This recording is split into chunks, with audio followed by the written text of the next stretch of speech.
Home base, man. It's always a pleasure coming back home. It's got to be good coming to the East Coast. I love coming, even though the flight is always sketchy, but like every time I land, this is where I grew up with changing seasons and the love of sports.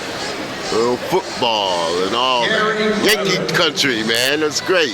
Out in LA is Dodger this. They've been to the World Series twice and can't close the deal. What's up with that? Don't even know weather change out there. You've got sun and you got sun. Sun and sun. Lately we've been having gloomy days. The one day it had sunshine was Mother's Day, and that was a blessing to every mother everywhere. We love you, moms. Thank you for making all of us bad boys, live in the correct way. Now, I went ahead and I took a look at your IMDb page, and I see you got a lot of stuff in the works. Yeah, we got a ton of good stuff in the can. Closing a deal with the Travel Channel, where they want me. I guess I can't say too much, but yeah, we're closing a deal with the Travel Channel. It's in the legal department right now. It's going to be great. So I get a chance to be in people's living room on a nightly basis. We'll see what happens with that. Good for you, man. Yeah, it's been a long time coming, and I've always worked steadily. But this is a whole new territory, and I love to travel, so they're going to fly me correctly to different and bizarre places in the world. Right. Hopefully I can walk in this beautiful footsteps of Anthony Bourdain. Now, I see that you are a horror icon, but I've watched some of your stuff, man, and you're so more versatile than that. You are a true actor.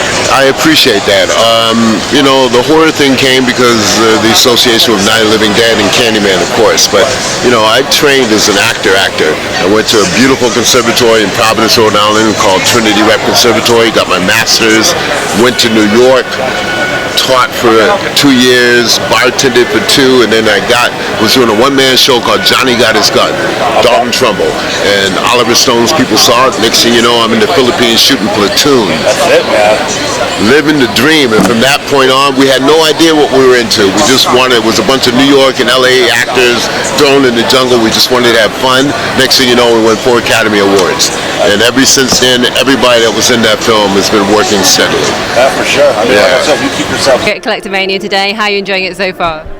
It's extraordinary. This is my first time in Milton Keynes. I've done several shows in London. I did Birmingham twice and a couple things in London proper, Wembley Stadium once, but it's always good to come and see a collective group of fans and people who appreciate the work that all of these guests do and actually come up and tell you, and that means all the things in the world. When somebody actually takes the time to appreciate what we do as artists, what more can you want? And actually have dialogue. Too many artists in the past left us without anybody really telling them to their face how much their particular things have impacted them. And when you look back over your career, what are the highlights for you? Being born. Love that moment.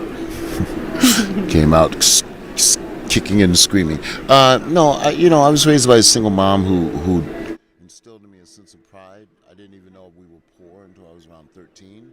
But somehow she was a house cleaner, domestic. And somehow we always had a plate full of food. I had a big growth spurt when I was in high school, and she supported that. And more importantly, she always told me I could be whatever I wanted to be. And every summer she would put me in a different program, from the Boy Scouts to geology classes to science fairs. Every summer I had a different activity that was structured. And one time she put me in a public speaking forum. And once that happened, I discovered the power of the voice.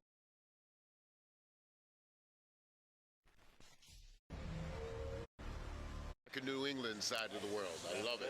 This is my home. 23rd, an American actor known for leading the Candyman horror franchise as its eponymous hook-wielding ghost. According to reports, he died on Wednesday at his home in Marina Del Rey, that is in California. He was 69 years old. Todd's death was confirmed by a representative for the actor, and the cause of death was not disclosed. A reliable presence in genre fare across 4 decades, a legend within film, a legend within Hollywood. Todd's series of credits include iconic titles such as Alex Proyas' comic book Adaptation, The Crow, Michael Bay's Alcatraz actioner, The Rock, and the elaborate killing set piece series Final Destination. One of his earliest film performances came in his early 30s in Oliver Stone's Oscar-winning war epic, that is Platoon, on Star Trek The Next Generation. Todd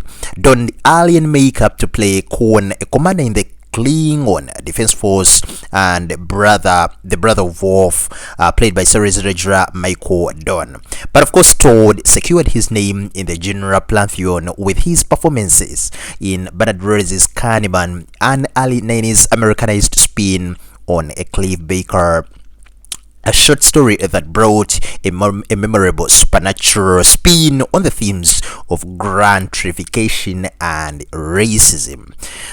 This is a legend who was highly respected within Hollywood, a man who stood 6'5". He played Daniel Robitaille, aka Candyman, the tortured bee-covered ghost of an African-American artist and the son of a slave who was unalived for his relationship with a white woman. For those who have not watched this movie, I encourage you to go and watch it. It's one of those movies you will sit down and be like, man, the guy became lost in the set, in the script, and of course, so many people are still coming out to pay their own respects. And I was looking through the internet, and then the Virginia, his friend, that is Madsen, came out and said, may you rest in power, after learning of her co-star's death, and they said that the great actor Tony Todd left us and now is an angel as he was in life. More later, but I can't right now. I love you. So he's survived by his own, actually, 2 children, Alex and Ariana, and his profile on IMDb currently lists more than 9 titles that have entered post-production. He was still so much involved in production, in movies, and he's been recognized also for playing a role in Spider 2. We are sending our deepest condolences, paying our own tributes, and of course sending our prayers to the family, the fans, and everyone who knew and loved Todd. R.I.P. to the legend that is 23rd.